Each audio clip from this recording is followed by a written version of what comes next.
हार्दिक अभिनंदन करता हूं तथा प्रार्थना करता हूं मेरे इस वीडियो को लाइक करने का तथा सब्सक्राइब एवं बेल आइकन को दबाने का प्रयास करेंगे।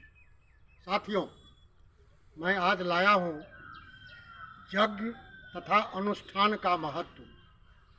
यज्ञ का क्या महत्व है उसके बारे में मैं आप लोगों को बताना चाहता हूं। सबसे पहले अर्जुन ने गीता में भगवान से एक प्रश्न किया था। उन्होंने कहा था, अधियज्ञः कथं कोत्रो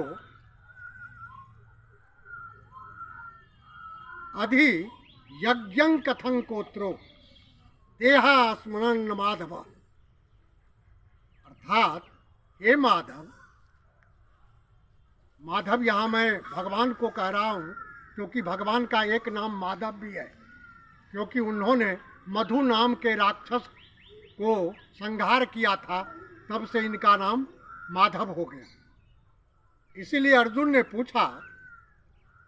कहा कि अधियज्ञः कथं कोत्र देहे स्मरण्य माधव, यानी कि हे माधव, ये बताएं कि यज्ञ क्या है और यज्ञ को करने से क्या फल होता है तथा इस यज्ञ के अधिष्ठाता कौन है, यज्ञ किनके निमित्त की जाती है। इस पर भगवान ने कहा कि हे अर्जुन, यह जो यज्ञ है वो यज्ञ खास करके भगवान विष्णु और इंद्र के लिए किया जाता है। भगवान विष्णु और इंद्र दो के नाम से यज्ञ होता है। इस संसार में जितने भी जीव हैं वो स्वर्ग की प्राप्ति के लिए इंद्र यज्ञ तथा विष्णु यज्ञ करते हैं। मतलब यह हुआ कि इंद्र यज्ञ जो है, इंद्र चूंकि प्रशासक देवता के आधिपत्य है तथा विष्णु जो है सो सभी देवताओं के आधिपत्य है, उनमें ब्रह्मा तथा महेश भी आता है। इसलिए खास करके विष्णु के नाम से ही यज्ञ होता है। किसी भी यज्ञ को करने के लिए उस यज्ञ में सबसे पहले आहुति विष्णु की ही पड़ती है, तब आगे किसी भी देवता की आहुति दी जाती है। और यह जो यज्ञ होता है वह स्वर्ग की प्राप्ति के लिए की जाती है। और यह यज्ञ जब इस यज्ञ का जो पुण्य है वह जब क्षीण होने लगता है, तब उस समय में, क्षीण होते हुए समय में, यह उसमें जो है सो एक माने इस यज्ञ के लिए 5 प्रकार की आहुतियाँ दी जाती है और इस यज्ञ में 5 प्रकार की अग्नि रहती है। उन 5 अग्नियों को 5 प्रकार की आहुति दी जाती है। तो मैंने कहा कि जब पुण्य क्षीण होने लगता है उस समय पुनः फिर इस यज्ञ का आरंभ होता है, मनुष्य रूप में आरंभ होता है। तो कहने का तात्पर्य मेरा ये है कि वो जो है सो 5 प्रकार की अग्नि क्या है इसके बारे में मैं बताना चाहता हूँ।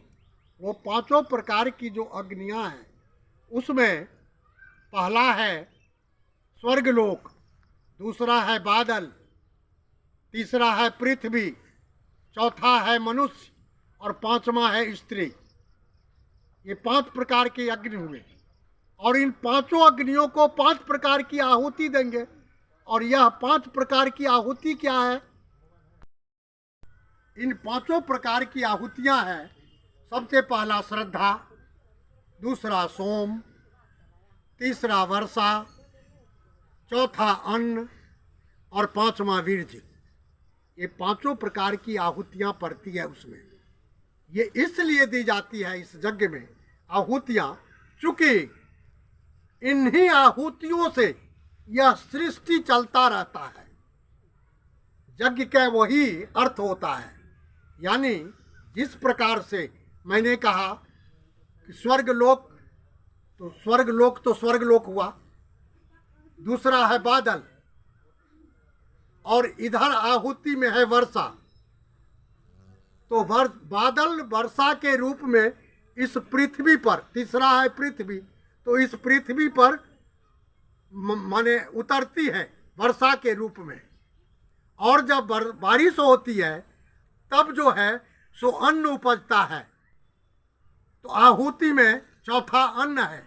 उस अन्न को खा करके सभी मनुष्य अन्न को खाता है, और उस अन्न को खा करके जो है सो वो अन्न बीज के रूप में जो है उसमें रूपांतरित हो जाता है शरीर में। और वही बीज इस माने पांचवा है स्त्री, तो स्त्री के गर्भ में जाता है, और जब स्त्री के गर्भ में जाता है तो वह फिर मनुष्य को जन्म देती है वो स्त्री। और जब मनुष्य जन्म लेता है तो सृष्टि होती है। तो इसी प्रकार से मनुष्य का जो जन्म है वो सतत चलता रहता है, और ये आहुतियाँ माने मिलती जाती है, और इसी प्रकार फिर मनुष्य यज्ञ करता है।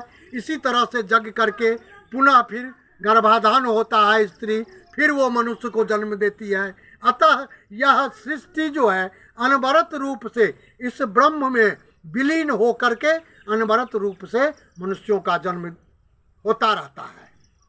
तो यज्ञ का यही महत्व है।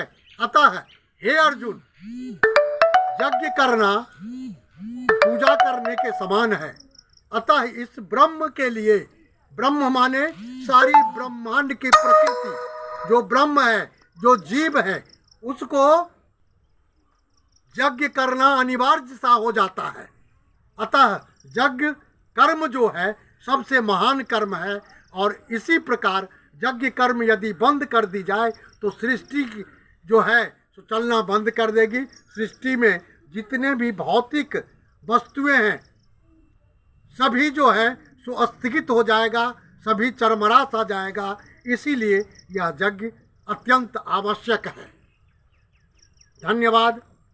जय श्री कृष्ण, जय श्री राम, जय जय राधे श्याम, जय जय सीताराम।